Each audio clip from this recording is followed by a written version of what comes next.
Donc, chers élèves, je fais faire la correction des exercices de la dernière séance. Exercice numéro 1. Résoudre dans R les équations. Premièrement, la partie entière de x moins 2 égale 0 signifie que la partie entière de x est égale à 2, signifie que x est compris entre 2 et 3. Donc l'ensemble de solutions, c'est l'intervalle 2, 3. Fermé de côté 2 et ouvert de côté 3. Deuxièmement, 3 fois la partie entière de x est égale à 1. Signifie que la partie entière de x est égale à 1 tiers. C'est impossible parce que 1 tiers n'appartient pas à z et normalement la partie entière de x appartient à z. C'est impossible. Donc l'ensemble de solutions, c'est l'ensemble vide. Troisièmement, x moins la partie entière de x supérieur ou égal à 0 signifie que la partie entière de x est inférieure ou égale à x, et ça c'est vrai pour quel que soit x appartient à R. Donc l'ensemble de solutions de cette équation, cette inéquation, c'est R. Quatrièmement, la partie entière de x moins 1 est égale à moins 2. Signifie que x moins 1 est compris entre moins 2 et moins 1. Ce qui signifie, je vais retrancher 1 de chaque côté. Je vais ajouter plutôt 1 de chaque côté. Ça va me donner x est compris entre moins 1 et 0. Donc, l'ensemble de solutions, c'est l'intervalle moins 1, 0. Cinquièmement, la partie entière de x moins 1 sur 3 est égale à moins 1. Ce qui signifie que x moins 1 sur 3 est compris entre moins 1 et 0. Je multiplie par 3. X moins 1 est compris entre moins 3 et 0. Je vais ajouter le 1, moins 2, x et 1. Donc, l'ensemble de solutions, c'est l'intervalle moins 2, 1. Sixièmement,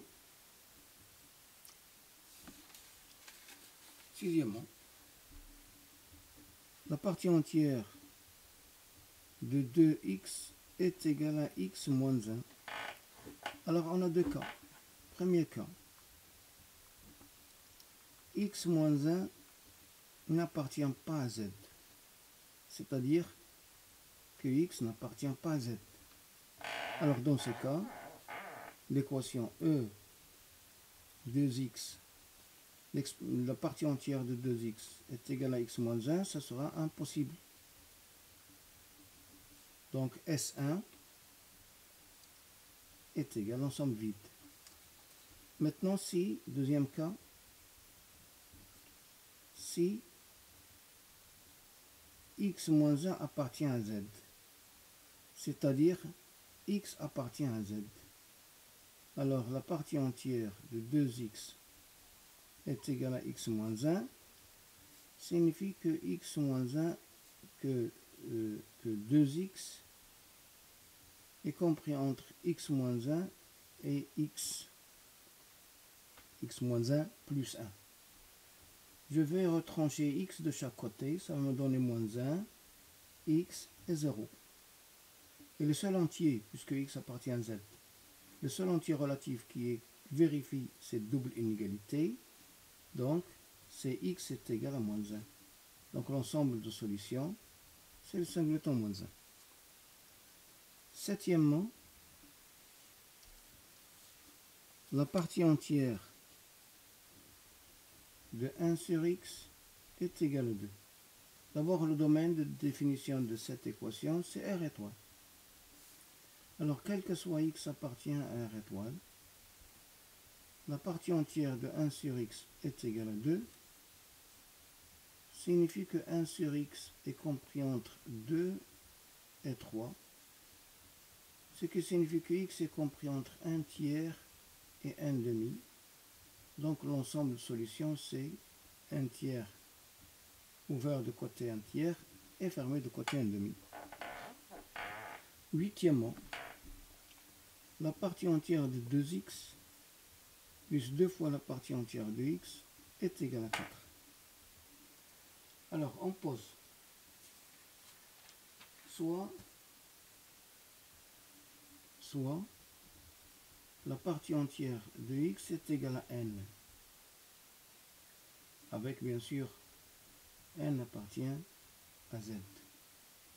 Alors on a deux cas. Alors la partie entière de x est égale à n, signifie que x est compris entre n et n plus 1. Alors on a deux cas. Ça c'est n, ça c'est n plus 1, ça c'est n plus n demi. On a deux cas. Premier cas. Si x appartient à l'intervalle n plus n demi. Alors, x compris entre n et n plus n demi, ceci implique que la partie entière de x est égale à n. Je multiplie par 2, 2x compris entre 2n et 2n plus 1, ce qui implique que la partie entière de 2x est égale à 2 fois n. Alors l'équation étoile est équivalent à 2n plus 2n est égal à 4, ce qui signifie que n est égal à 1. Alors la partie entière de x est égale à 1, signifie que x est compris entre 1 et 2. Donc S1, c'est l'intervalle N2. Deuxième cas. Si x appartient à l'intervalle n plus n demi et n plus 1. Alors x compris entre n plus n demi et n plus 1, ce qui implique que la partie entière de x est égale à n. Je multiplie par 2, c'est 2n plus 1 et 2n plus 2, ce qui implique que la partie entière de 2x est égale à 2n plus 1. Alors l'équation étoile est équivalente à 2n plus 1 plus 2n est égal à 4, signifie que 4n est égal à 3, signifie que n est égal à 3 sur 4. C'est impossible, car n c'est un entier relatif. Donc S2 est égal à une somme vide. Donc S qui est égal à S1 union S2, c'est l'intervalle n demi. Je passe maintenant à la correction de l'exercice numéro 2. Exercice numéro 2. Alors, soit f, l'application, la fonction f qui est égale à x moins la partie entière de x sur x plus 1 moins la partie entière de x. Premièrement, déterminons le domaine de définition. Alors, le domaine de définition de f, c'est x appartient à R tel que x plus 1 moins la partie entière de x différent de 0. Alors, x plus 1 moins la partie entière de x différent de 0 est égal à 0, je vais le mettre comme ça, signifie que la partie entière de x est égale à x plus 1. Alors, on a deux cas.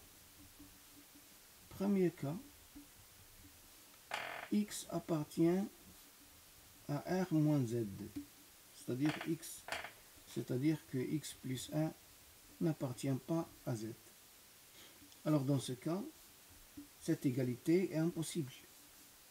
Alors, je vais le noter étoile. Alors étoile est impossible. Deuxième cas. X appartient à Z. C'est-à-dire que x plus 1 il appartient à Z. C'est-à-dire, signifie que x plus 1 appartient à Z. Alors la partie entière de x est égale à x plus 1, signifie que x est compris entre x plus 1 et x plus 2.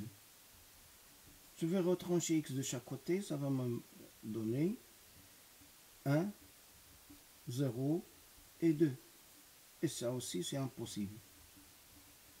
Car, par exemple ici, 0 n'est pas supérieur ou égal à 1.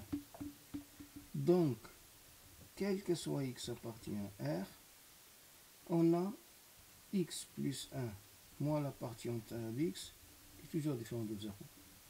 Donc, le domaine de définition de f, c'est R. Deuxièmement, montrons que quel que soit x appartient à R, f de x est compris entre 0 et 1 demi. Alors on a, quel que soit x appartient à R, f de x c'est x moins la partie entière de x sur x plus 1 moins la partie entière de x, qui est égal à x plus 1 moins la partie entière de x moins 1 sur x plus 1 moins la partie entière de x, qui est égal à 1 moins 1 sur x plus 1 moins la partie entière de x. Alors, on a x est compris entre la partie entière de x et la partie entière de x plus 1. Ce qui signifie que x moins la partie entière de x est compris entre 0 et 1. Ce qui signifie que je vais ajouter 1, x plus 1 moins la partie entière de x est compris entre 1 et 2. Ce qui signifie que 1 sur x plus 1 moins la partie entière de x est compris entre 1 demi et 1. Ce qui signifie que moins 1 sur x plus 1 moins la partie entière de x est compris entre moins 1 et moins 1 demi. Je vais ajouter le 1, c'est 0, compris entre 1 moins 1 sur x plus 1 moins la partie entière de x et 1 demi, ce qui signifie que f de x est compris entre 0 et 1 demi. Donc, quel que soit x appartient à R, f de x est compris entre 0 et 1 demi. Ça veut dire que f, il est borné, il est minoré par 0 et majoré par 1 demi. Troisièmement, montrons que 1 est la période de f. Alors, quel que soit x appartient à R, on a f de x plus 1 égal à x plus 1 moins la partie entière de x plus 1 sur x plus 1 plus 1 moins la partie entière de x plus 1, qui est égal à x plus 1 moins la partie entière de x moins 1 sur x plus 2 moins la partie entière de x moins 1, qui est égal à x moins la partie entière de x sur x plus 1 moins la partie entière de x, qui est égal à f de x. Donc, f est périodique de période t est égal à 1. Quatrième question. Simplifier f de x sur l'intervalle 0,1. Alors, quel que soit x appartient à l'intervalle 0,1, on a la partie entière de x est égale à 0.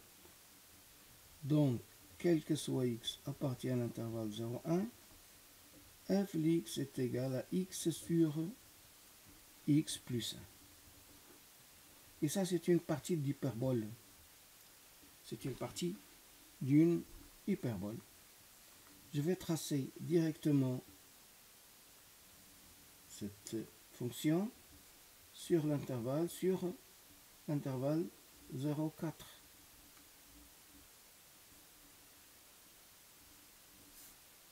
Voilà, c'est 1, c'est 2, c'est 3 et c'est 4. Ça c'est 1. Ça c'est 1,5 et on sait que la fonction f elle est bornée dans cette bande. Voilà. La partie de cette hyperbole dans l'intervalle 0,1, c'est comme ça.